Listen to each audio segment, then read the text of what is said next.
year was 1587.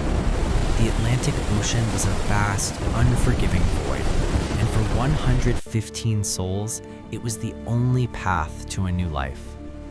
As 3 English ships cut through the dark, cold waves, the atmosphere was a mix of terrifying uncertainty and desperate hope.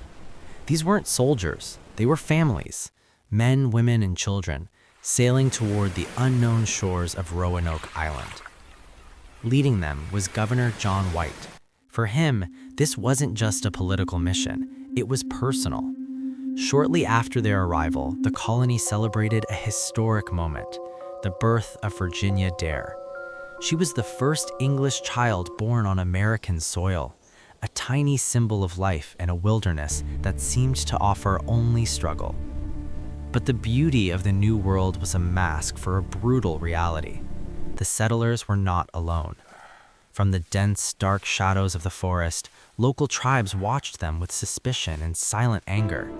Food supplies began to vanish. Tension filled the humid air. The dream of a peaceful colony was quickly becoming a fight for survival. Desperate and starving, the colonists turned to John White. They pleaded with him to return to England and bring back the supplies they needed to stay alive. It was a choice no leader should have to make. On one side was his duty to the colony, and on the other, his family. Finally, with a heavy heart, White promised to return within months. He left his daughter, his son-in-law, and his infant granddaughter behind, sailing away as their figures faded into the misty horizon. But fate had other plans. As White reached England, the world exploded into war. The massive Spanish Armada blocked the seas. Queen Elizabeth seized every ship for the defense of the realm.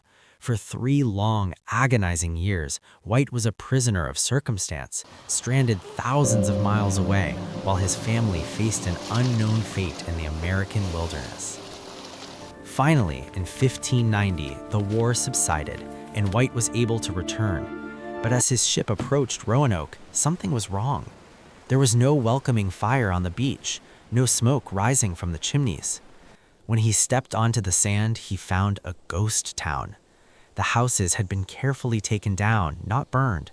The fort was empty. And there, carved into a wooden post, was the only clue they would ever find. A single word: CROATOAN. No cross for danger, no sign of a struggle. Just silence. Where did they go? And what was the price of their survival?